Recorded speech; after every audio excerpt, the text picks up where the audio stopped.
요즘 성경 재미있게 다들 잘 통독, 묵상, 암송하고 계신가요? 네, 성경은 늘 우리에게 즐거움과 기쁨이 되는 것 같습니다. 그런데 성경은요, 참 방대한 양의 내용들을 담고 있는데요. 이 성경을 핵심적으로 그 주제를 줄여서 요약을 해본다면 어떤 주제들로 성경을 표현해 볼 수가 있을까요? 네, 사랑, 오늘도 찬양의 주제처럼 또 어떤 주제가 있을까요?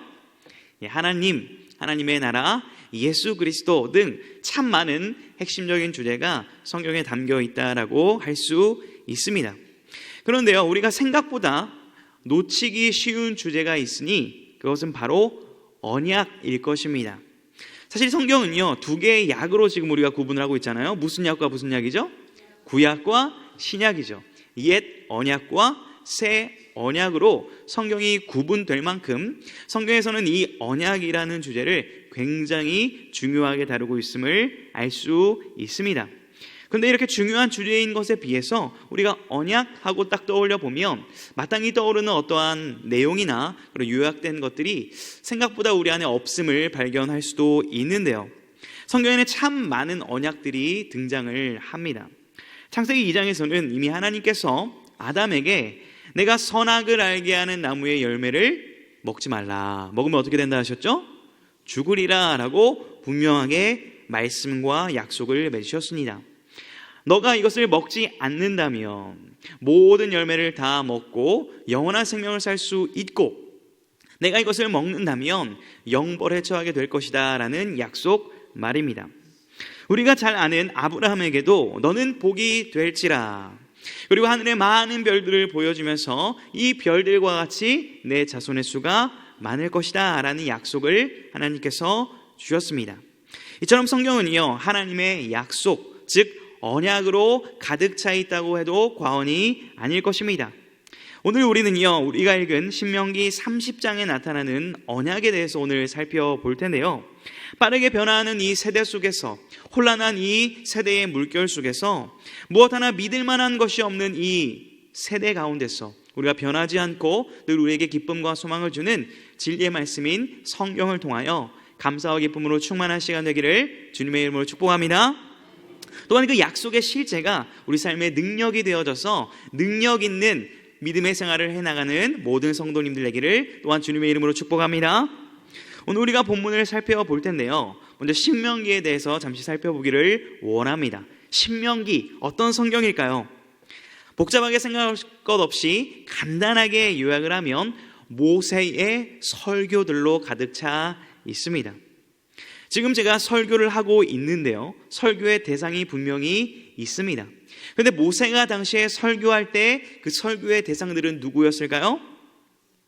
이스라엘 백성들인데 정확하게 구분을 해보면 모세와 함께 출애굽을 경험하여 하나님의 구원을 경험했던 그 출애굽 1세대들이 아닙니다. 그들은 반복적인 원망과 불평과 불순종으로 광야에서 죽음을 맞이하게 되죠. 이제는 그 광야에서 태어난 아기들, 출애굽 2세대, 광야 세대들이 약속의 땅을 이제 들어가기 전에 다시 한번 하나님께서 모세에게 주셨던 그 언약의 말씀들을 모세가 강론하고 다시 한번 재차 강조하는 그런 설교의 내용들로 가득 차 있는 성경이 신명기라고 할 수 있을 것입니다. 그러므로 오늘 본문 말씀도 모세가 하나님의 말씀을 받들고 받아서 그 말씀을 출애굽 2세대들에게 전하고 설교하는 내용이라고 할 수 있겠는데요, 이것을 전하고 있는 지역적인 배경을 우리가 또한 살펴볼 필요가 있을 것 같습니다. 우리 신명기 29장 1절 말씀을 함께 읽어보겠습니다. 시작. 호렙에서 이스라엘 자손과 세우신 언약 외에 여호와께서 모세에게 명령하여 모압 땅에서 그들과 세우신 언약의 말씀은 이러하니라. 여기서 호렙은 신의 산을 의미하죠. 즉 신의 산 언약, 모세 율법, 십계명 등을 하나님께서 모세에게 주신 다음에 그 외에 모압 땅에서 그들에게 새로운 언약의 말씀을 주셨다는 것을 알 수가 있습니다. 우리가 모세 언약, 신의 산 언약, 십계명 하면 굉장히 익숙할 텐데요, 거기에 나타나는 아주 큰 특징 중 하나는 바로 조건성입니다. 내가 만일 이렇게 하면 이렇게 될 것이고, 내가 만일 이렇게 하지 않으면 이렇게 될 것이다 라는 그런 조건성 말입니다. 우리가 잘 알고 또 우리 삶에 이루어지기를 원하는 말씀 중 하나가 우리가 읽은 본문 앞에 있는 신명기 28장의 내용일 텐데요, 우리가 기쁜 마음으로 이 말씀을 한번 같이 읽어보도록 하겠습니다. 시작. 내가 내 하나님 여호와의 말씀을 청종하며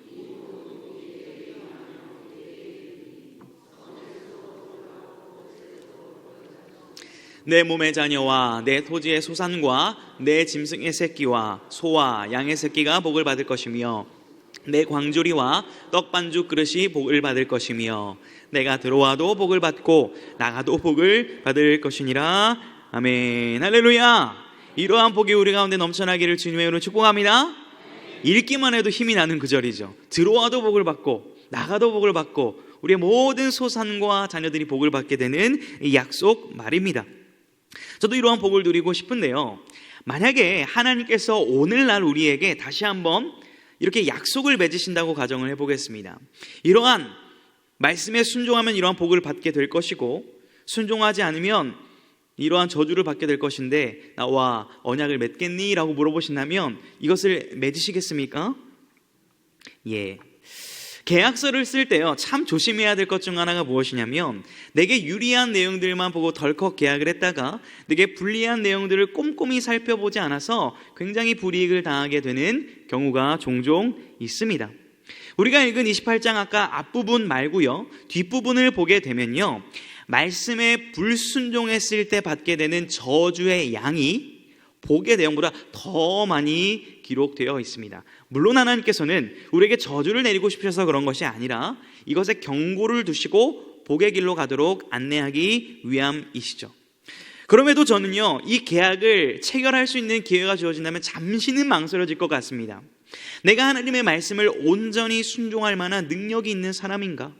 혹은 내가 이 말씀에 불순종하여 복의 말씀이 아니라 저주를 받게 되면 어떡하지 하는 그런 염려 때문일 것입니다. 이것이 바로 시내산 언약 안에 담겨있는 조건성이라는 특징입니다. 우리가 읽은 신명기 30장 모압에서 맺은 언약인 이 모압 언약에도 시내산 언약과 공통점이 있다면 그것은 바로 조건성인데요, 우리 본문 30장 2절 3절 말씀을 다시 한번 읽어보겠습니다. 시작. 너와 내 자손이 내 하나님 여호와께로 돌아와 내가 오늘 내게 명령한 것을 온전히 따라 마음을 다하고 뜻을 다하여 여호와의 말씀을 청종하면 내 하나님 여호와께서 마음을 돌이키시고 너를 긍휼히 여기사 포로에서 돌아오게 하시되 내 하나님 여호와께서 흩으신 그 모든 백성 중에서 너를 모으시리니. 아멘.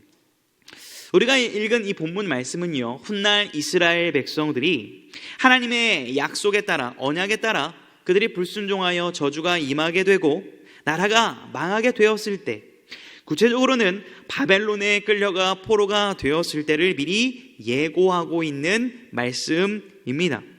그럴 때 그 상황 가운데서 내가 이렇게 말씀을 순종하면 이러이러한 복을 누리게 될 것이다 라는 말씀이죠. 그렇다면 시내산 언약에 나오는 이 언약의 내용과 오늘 우리가 읽은 신명기 30장의 내용은 공통점만 있고 차이점은 없을까요? 차이점도 있음을 우리가 발견할 수 있게 되는데요, 오늘 본문을 꼼꼼하게 원문을 살펴보고 연구를 하다 보면 본문 안에 두 개의 물줄기가 흐르는 것을 발견할 수 있습니다. 하나의 물줄기는 조건성이라는 큰 물줄기가 흐르고 있고요, 또 하나의 물줄기는 은혜의 물줄기가 흐르고 있음을 우리는 말씀을 통해 확인을 할 수 있습니다. 오늘 본문 말씀 하나하나가 다 주옥같고 귀한 말씀이지만 본문 전체 중에서 우리 핵심 구절을 꼽으라고 해본다면 몇 절을 꼽아볼 수가 있을까요? 우리 6절 말씀을 다시 한번 같이 읽어보도록 하겠습니다. 시작. 내 하나님 여호와께서 내 마음과 내 자손의 마음의 할례를 베푸사 너로 마음을 다하며 뜻을 다하여 내 하나님 여호와를 사랑하게 하사 너로 생명을 얻게 하실 것이며. 아멘. 왜 6절 말씀이 중요할까요? 그것은 특별히 하나님께서 내 마음과 자손들에게 마음의 할례를 베푸시겠다라고 약속을 했기 때문입니다. 본래 할례라는 개념이 처음 어디서 등장을 하죠? 창세기 17장을 보게 되면 아브라함 가운데 하나님이 나타나셔서 약속을 하시죠. 할례는 하나님의 언약 백성, 하나님의 구별된 거룩한 백성이라는 징표와 그런 약속을 담고 있는 것입니다. 그런데요, 문제는 이스라엘 백성들이 하나님의 말씀을 따라 할례를 행하고 또 할례를 행했는데 결국 하나님의 말씀에 불순종하고 또 불순종하는 그러한 우를 범하고 말았습니다. 성경을 살펴보다 보면 이스라엘 백성들의 모습이 결국 우리의 모습과 같다라는 것을 종종 발견하게 되는데요. 하나님의 자녀라고 말은 하지만 종종 넘어지고 또 반복된 죄를 통하여 하나님 앞에 늘 죄송한 마음을 가지고 살아가는 우리의 모습을 보는 것 같습니다. 그런데요, 하나님께서는 놀랍게도 그분의 전지하심 가운데 우리가 하나님을 배반하고 돌아서서 저주당할 것까지 미리 아셨습니다. 그리고 우리에게 스스로 이를 돌이킬 수 있는 힘이 없다는 것을 친히 아셨고 하나님께서는 우리의 마음 가운데 할례를 베푸시기를 계획하셨던 것입니다. 그렇게 될 때 어떤 일이 일어나게 될까요? 오늘 본문 6절을 보게 되면 신명기 6장의 핵심적인 쉐마라는 말씀이 있습니다. 그 쉐마의 말씀이 우리의 마음과 우리의 삶과 공동체에 이루어지게 됨을 보여주고 계신데요. 6절에 이런 내용이 있죠. 너로 마음을 다하며 뜻을 다하여 내 하나님 여호와를 사랑하게 하사 너로 생명을 얻게 하실 것이며. 아멘. 하나님의 말씀에 온전히 순종하여 그분을 온전히 사랑하고 그분의 말씀에 따를 수 없는 우리의 마음 가운데 은혜를 베풀어 주셔서 그렇게 할 수 있도록 도우시겠다는 약속입니다. 조건성이라는 모압 언약의 이 표면성 이면에는 하나님께서 이것을 이루게 하실 수 있도록 도우신다는 은혜의 물줄기가 동시에 흐르고 있다라는 것입니다. 놀랍게도요, 오늘 본문의 이 예언은 훗날 우리 이스라엘 백성들의 그 삶 가운데, 역사 가운데 성취되는 것을 우리는 성경을 통해서 너무나 잘 알 수 있습니다. 조금 따분할 수 있지만 우리가 신명기 이후의 이스라엘 역사를 잠시 정리하기를 원하는데요. 우리가 큐티를 통해서 민수기를 또한 살펴보고 있는데요. 지금 이 설교를 듣고 있는 출애굽 2세대들은 결국 약속의 땅 가나안에 들어가게 됩니다. 그래서 수많은 전투를 벌이게 되고 하나님의 약속에 따라서 땅을 얻게 되고 거기에 정착하며 살아가게 됩니다. 그리고 어떤 시대가 열리죠? 사사 시대를 통하여 어려움과 힘듦이 있을 때마다 하나님께서는 사사를 통하여 그들을 구원하시고 평안을 주셨음을 우리는 알 수 있습니다. 그런데 여기서 만족하지 못했던 이스라엘 백성들이 어떤 것을 요구하죠? 왕을 요구합니다. 하나님의 통치를 받는 신정 통치 국가인 이스라엘 백성들은 인간 왕을 통하여 통치를 받고 싶다라는 요구를 하나님께 드리게 되죠. 그리고 사울과 다윗과 솔로몬을 거쳐 이스라엘 백성들은 결국 남과 북으로 나뉘게 되어지는 분열과 아픔을 겪게 되고 북이스라엘은 BC 722년 아수르에 망하게 되어지고 남유다는 BC 586년 바벨론에 의해서 망하게 되는 것을 우리는 잘 알고 있습니다. 결국 오늘 본문 신명기 30장 3절의 예언의 말씀대로 그들은 바벨론 포로에 끌려가는 비극을 70년간이나 맞이하게 됩니다. 우리 열왕기하 24장 10절과 15절 말씀을 함께 읽어보도록 하겠습니다. 시작. 그때에 바벨론의 왕 느부갓네살의 신복들이 예루살렘에 올라와서 그 성을 에워싸니라. 그가 여호와 긴을 바벨론으로 사로잡아가고 왕의 어머니와 왕의 아내들과 내시들과 나라의 권세 있는 자도 예루살렘에서 바벨론으로 사로잡아가고. 아멘. 결국 유다의 왕과 모든 백성들을 바벨론의 포로로 끌려가게 되는 것을 우리는 목도하게 됩니다. 70년 동안이나 너무나 비극적이고 수치스러운 그러한 일을 맞이하게 됩니다. 이 시간들이 지나고 결국 이스라엘 백성들은 어떻게 되죠? 돌아오죠. 너무나 우리가 잘 알고 있는 결말입니다. 그런데요, 어떻게 그들이 돌아온지가 중요합니다. 그들이 스스로 마음을 다하고 뜻을 다하고 힘을 다하여 하나님 앞에 회개하며 말씀에 순종함으로 이스라엘로 돌아왔을까요? 아니요.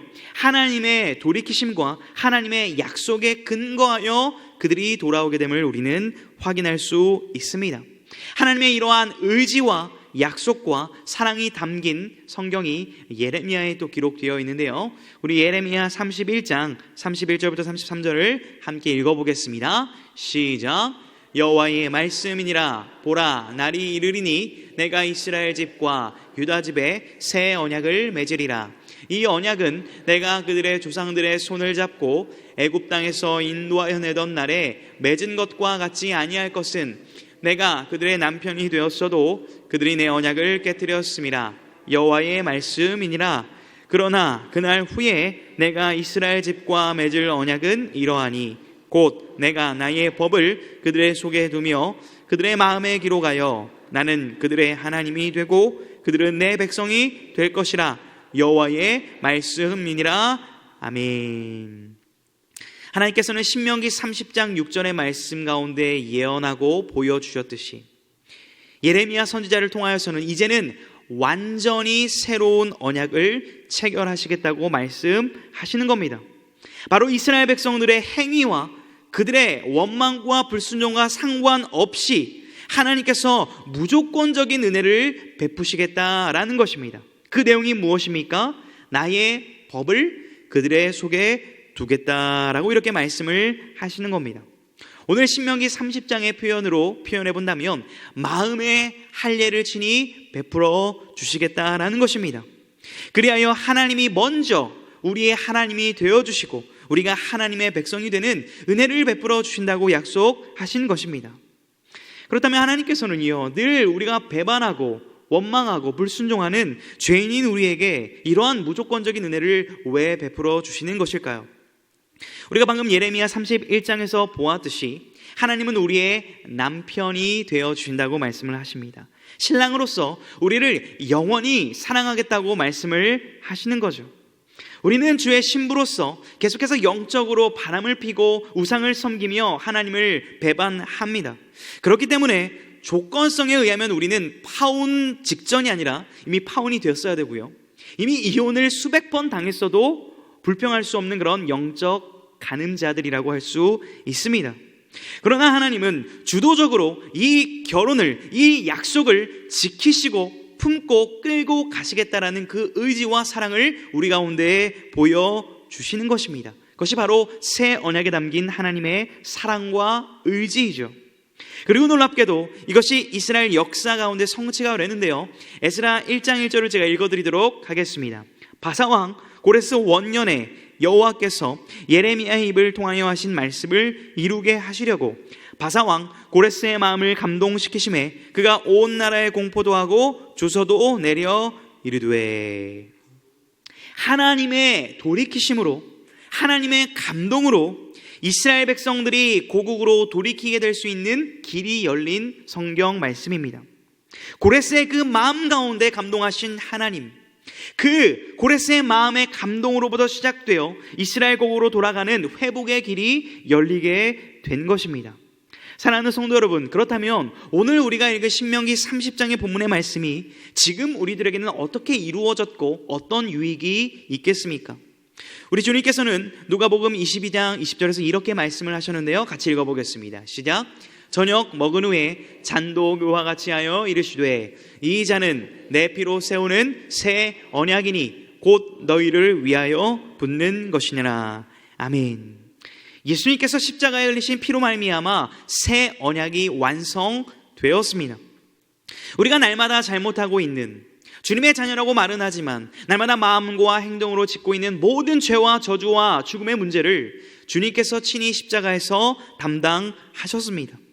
주님께서 대신 죽으심으로 말미암아 우리의 마음 가운데 부드러운 마음을 주셨고 말씀을 향한 거룩한 열망을 심어주신 것입니다.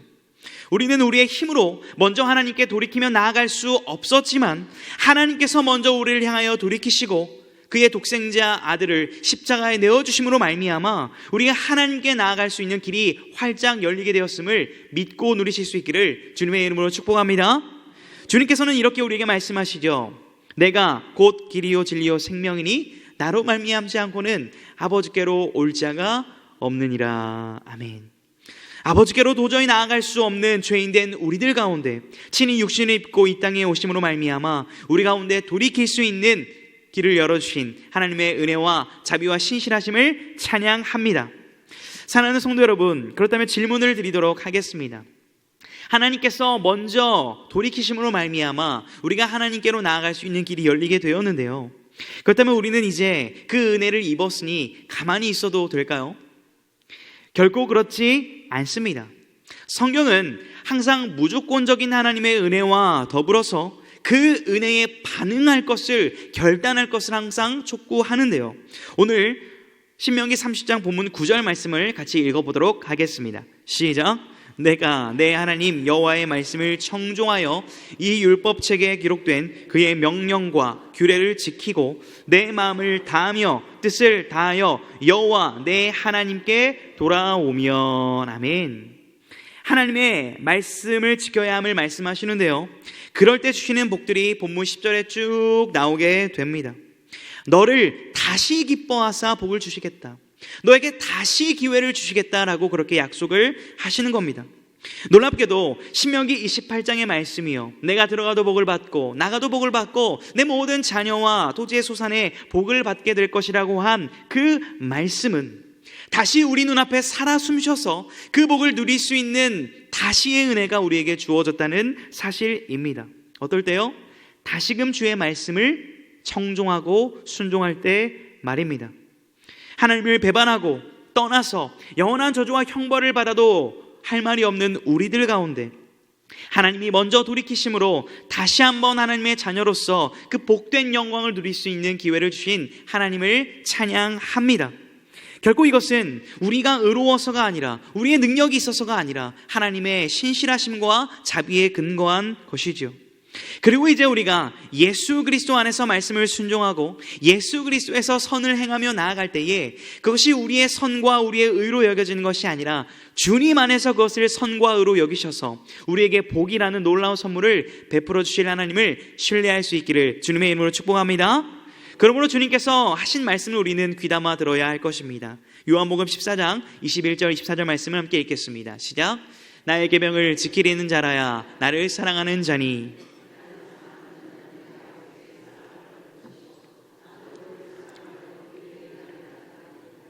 나를 사랑하지 아니하는 자는 내 말을 지키지 아니하나니 너희가 듣는 말은 내 말이 아니요 나를 보내신 아버지의 말씀이니라. 아멘. 사랑하는 성도 여러분, 이제는 우리가 주님의 은혜와 사랑을 입은 자로서 이전의 과거와 과오와 모든 잘못에 얽매이지 아니하고 다시 한번 새롭게 주어진 그 은혜를 붙들고 지금 내 앞에 주어진 하나님의 말씀에 순종하여 하나님이 예비하신 신령한 복을 누릴 수 있기를 주님의 이름으로 축복합니다. 우리는 하나님의 말씀에 순종하기를 얼마나 즐거워하고 있습니까? 저 또한 오늘 말씀을 준비하고 묵상하며 이러한 마음들을 주님 앞에 돌아볼 시간을 가졌습니다.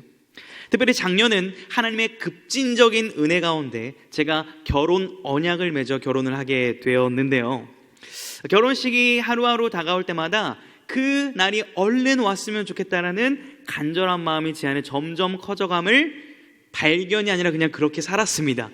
그런데 결혼식이 다가오면 다가올수록 기쁜 마음도 있었지만 주님께서 굉장한 찔림과 묵상을 할 수 있는 기회를 주셨습니다. 내가 사랑하는 예비 아내와 얼른 한 몸을 이루고 가정을 이루기를 바라는 그 결혼 예배를 기다리는 마음만큼, 그 정도만큼이라도 나는 영원한 나의 신랑 되신 예수 그리스도와의 영원한 혼인잔치를 기다리며 기대하며 준비하고 있는가라는 그러한 마음에 찔림을 주셨기 때문입니다. 그리고 그만큼도 주님을 기다리고 있지 못한 제 마음 앞에 무너지고 회개하며 주님의 은혜와 사랑으로 다시 한번 회복시켜달라는 기도를 드렸던 기억이 납니다. 우리는요, 때론 우리의 기도를 들여다볼 필요가 있습니다. 저를 포함하여 많은 성도님들이 아마 이러한 기도 드리실 겁니다. 하나님, 하나님의 뜻을 알기를 원합니다. 하나님의 뜻을 보여주십시오.